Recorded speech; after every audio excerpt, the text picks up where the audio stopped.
This is a recording of a professional artist roasting my work. You see, a month ago I had the crazy idea to study the art style of one of my favorite professional concept artists, copy his process, and send him the results. I didn't expect to hear back, but he did. Okay, that's...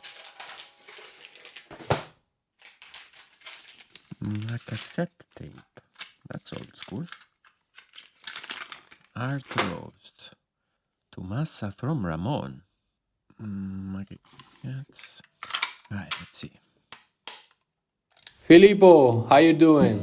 This is Ramón Nuñez himself giving me advice. He's packed with valuable insights. So in this video, I'm going to break down this feedback, show you how I used his process in my own artwork, and share with you the secret I learned to improve faster. Let's go. First of all, thanks for checking my Patreon. I hope Patreon. Let's start with that. If you're new to my channel, you should know that I do art and videos in my spare time. So time is literally my biggest constraint. So I'm hyper selective on the content that I expose myself to, because the abundance of shallow content is the plague of our generation, and I want to protect my brain as much as possible from it, and that's why I banned short form content from my life. And that's why, when it comes to learning from an artist's work, I prefer restricting my exposure to only the place where I can find the most in-depth informational long-form content on the least noisy platform. And that's by far Patreon.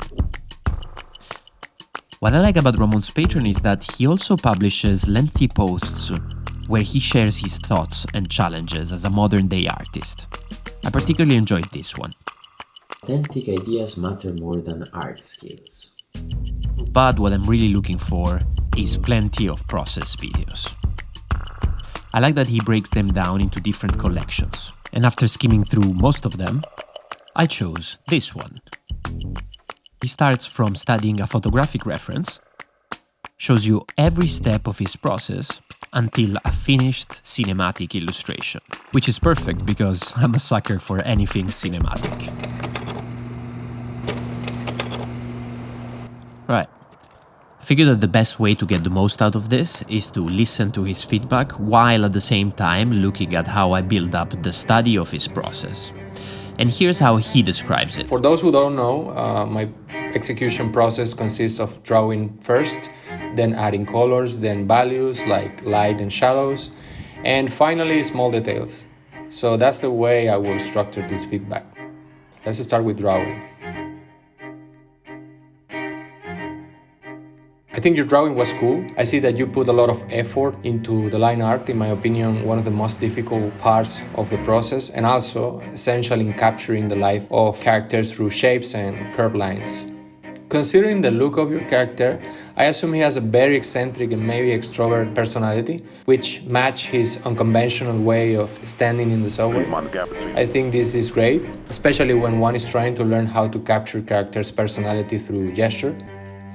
I prefer beginner artists moving in this direction rather than just using neutral poses like just standing straight, mostly because artists are often scared of trying things they don't know. It feels safe to keep things very standard. But the problem with this is that they don't get to know better. They don't take risks, they don't suffer, they don't learn. And suffering is a very important part of the drawing process. Sadly, there is no professional level at which you stop suffering while building an idea through lines, but if you're going to suffer, at least suffer for something that means something to you. Well, I've got an opinion on this. You see, in our mind, words shape the perception we have of reality.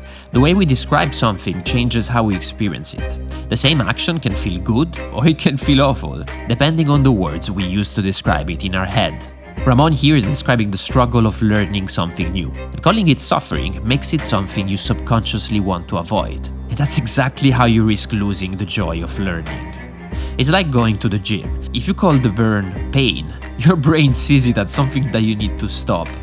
But if you call it growth, suddenly it's something to push through, even to enjoy. That's why I don't call this feeling suffering, I call it exploring. And that shift changes everything for me.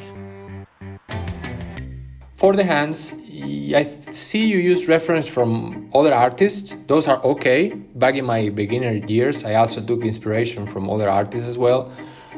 But for the future references, I would like you to use real hands, maybe your own hands. Why? Well, creating your own identity or art style will depend on the way you simplify complexity and on the way you perceive reality. It's useful to practice that part very early on. I like the fact you made the rest of the people in the train aliens, especially the lady with the small lizard. That was cute, and the other guy licking his eye, that was funny. I think it's important to put a little thought into the extra characters in the composition, like small gestures, and having them in a totally normal pose, in this case, creates great contrast with your main character. That's cool as well. So let's move forward with colors. I like that you use the saturated tones, mostly towards a cold palette in the main character, with purple and blue. Keeping things simple, like 1 or 2 tones, help you maintain some order, allowing you to later introduce complementary colors or black and white values. Also, using bright tones help later when adding shadows. It doesn't lose the information of the line art. But that's more about the values side.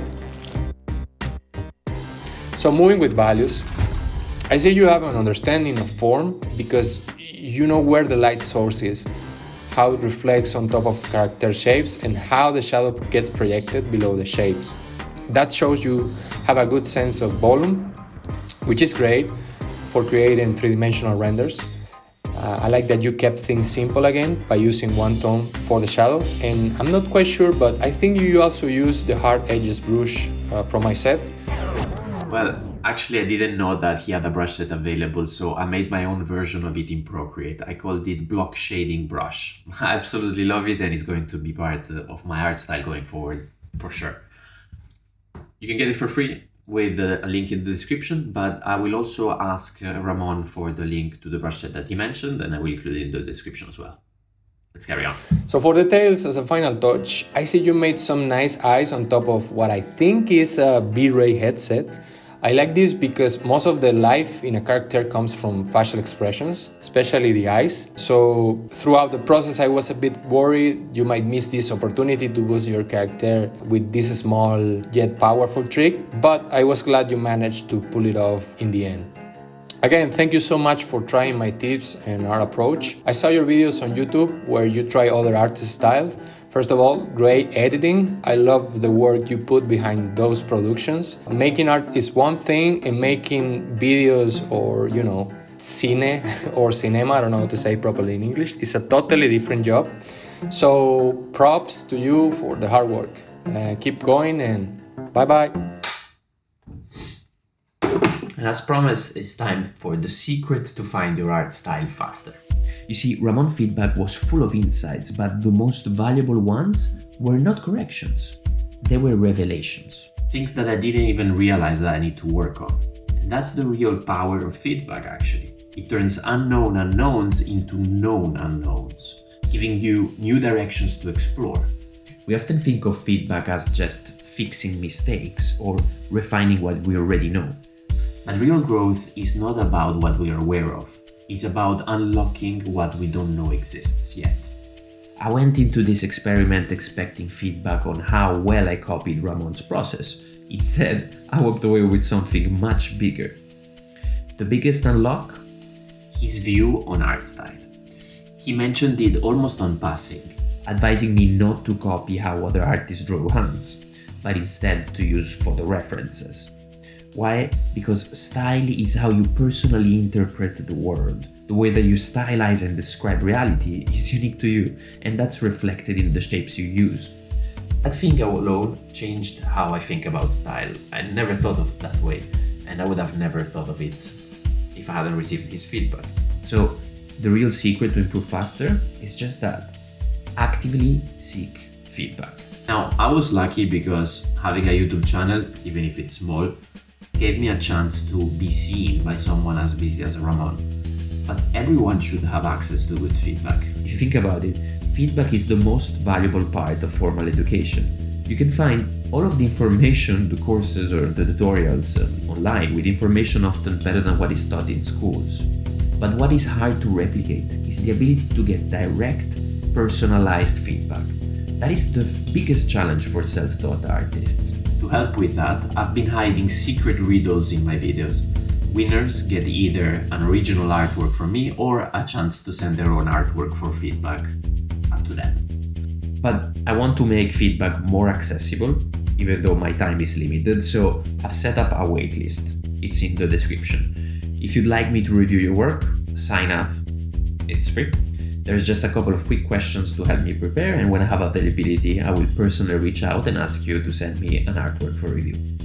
So if you're at my stage or earlier in your art journey and you're serious about your art skills, I encourage you to do it. When I was studying Ramon's feedback, I came across the concept of framing, which I made a whole video about that I think you should watch next. See you there.